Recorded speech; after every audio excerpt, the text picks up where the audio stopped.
Hello once again to everyone. So today we will be doing another fragrance review. Ayan, no. So ang i-review po natin ngayon ay Gentle Savage from Symmetry Lab, and supposedly this is inspired from Dior Sauvage Elixir. So I have a decant here. So titingnan natin gaano ba sila ka-close sa isa't isa, and is Gentle Savage good on its own. So stay tuned po. Ayan guys, no, so again, ang i-review po natin ay Gentle Savage from Symmetry Lab, no. So napakaangas ng pangalan.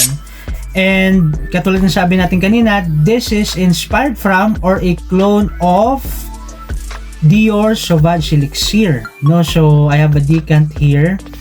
And mamaya po we will try to discuss kamusta ba sila, yung closeness nila, kamusta ba to on its own. Pero before we do that, let's first give the spotlight sa OG, sa Sauvage Elixir ng Dior. So this was a 2021 release ng Dior.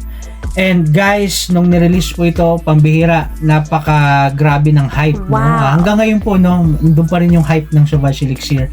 Kasi nga naman, hindi lang po yung scent profile ang labanan eh. Yung performance, pambira, napaka panalo rin, napaka solid din. No wonder, marami po ang kumukuha nito, marami po ang nahuhumaling sa scent profile nito. And first, let me give to you yung scent accords and the notes indicated po sa Fragrantica. At ilalagay din po natin yan somewhere here, no. So the accords, no, Sauvage Elixir, this is warm spicy, this is fresh spicy, this is woody, aromatic, this is ambery, and etc. No, ilalagay natin yan here. And the notes, may nutmeg, may cinnamon, may grapefruit, may lavender, may licorice, may sandalwood, amber, vetiver. Yan po, makikita natin yan sa notes. And you know, yun basically yung kanyang scent profile. So you could imagine na this is fresh perfume, pero po may character kasi po may warm spicy, may woody accords, no. So ang dami nangyayari, no. And the question, next question, kamusta naman siya in comparison sa Gentle Savage, no. So before we go to that comparison, isa po sa kilala na clone, no, ng Sauvage Elixir ay yung Lattafa Assad, no. So lalagay po natin sa description box yung link kasi po I did a two-part review ng Sauvage Elixir or ng Lattafa Assad. So una yung Lattafa Assad lang, and the next one ay may comparison na siya with the OG, with the Sauvage Elixir.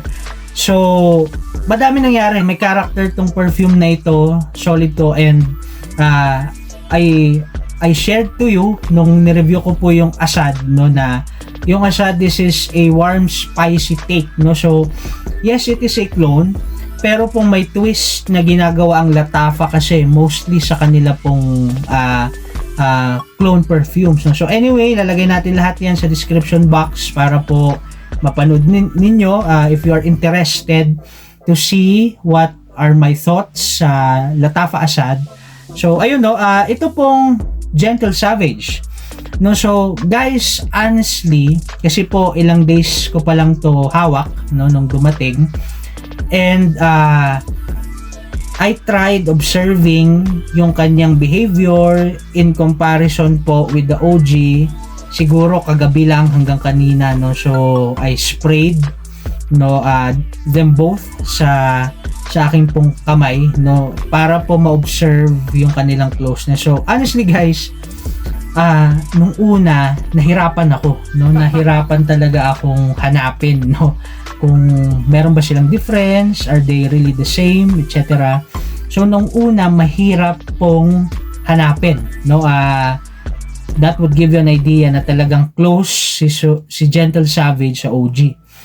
And after some time, no, nakita ko, if you are trying to be detailed, no, sa comparison nila, nakita ko there are differences, of course, no. And siguro gusto kong ibigay po yung mga nakita kong differences personally, no. Some would agree, some would maybe disagree with me, pero ito po yung subjective experience ko with the perfume. So number 1 na nakita kong difference, yung opening po ng OG, no, this has a more smooth use ng nutmeg, no. So yung nutmeg, no, yung scent profile niyan, this is basically sweet and spicy na may earthy accords, no. So to the point na parang medyo green pa siya, medyo medicinal siya. So mas defined siya, mas smooth po sa OG yung accord ng nutmeg. While in Gentle Savage, you would detect the nutmeg, of course,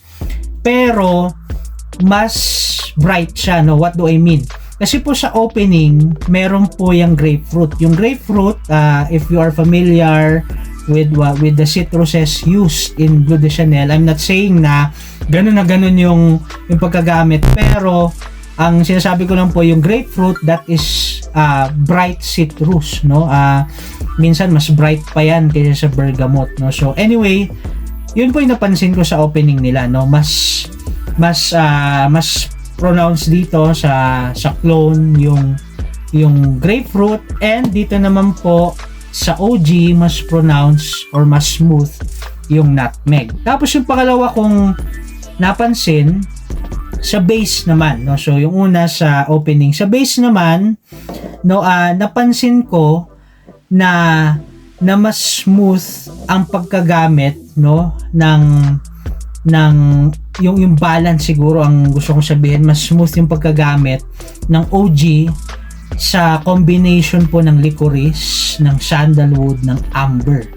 So yun yung napansin ko. So siguro sa OG mas, of course, the licorice, no. Yung licorice, imagine nyo po yung amoy ng anis, star anise, no. Parang ganun, no, sweet, spicy, na may para siyang green notes, no, para siyang may pagka-herbaceous. So basically ganun, no, ganun siya.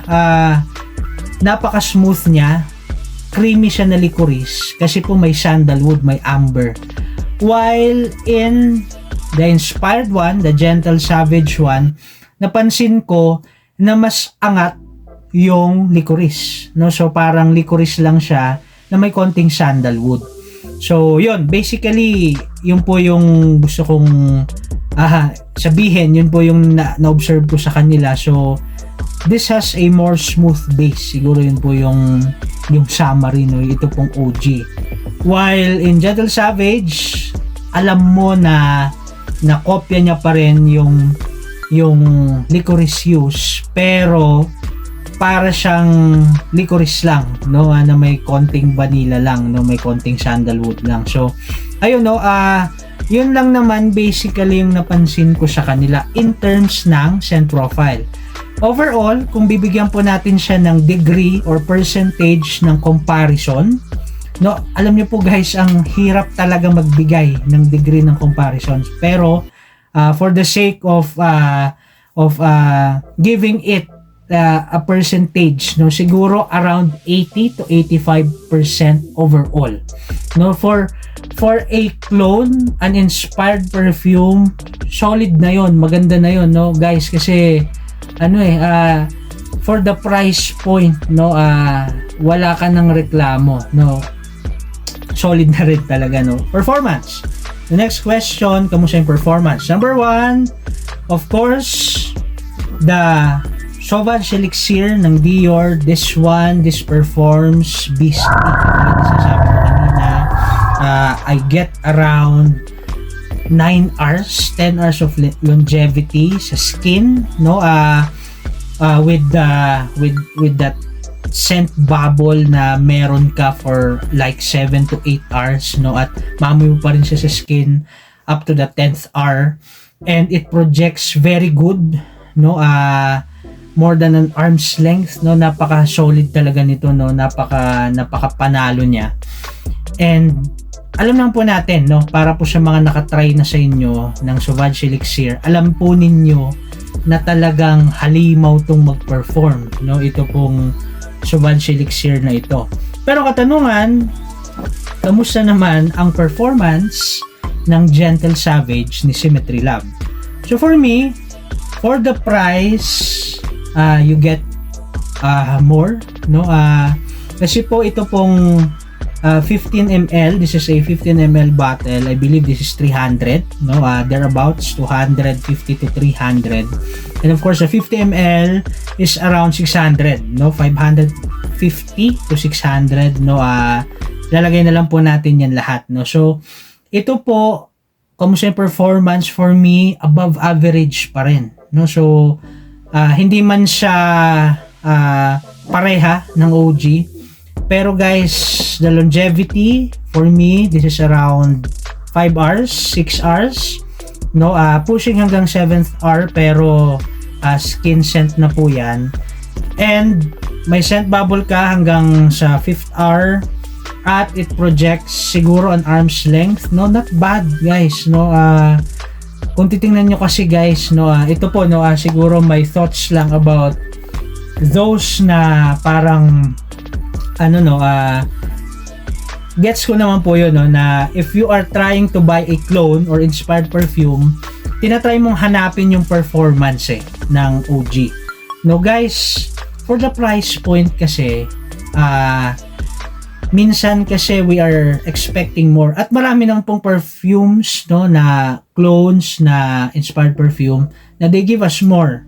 Pero nangyari po kasi, hinahanap natin yung performance ng OG sa inspired perfume, sa clone perfumes, no? Guys, minsan hindi na natin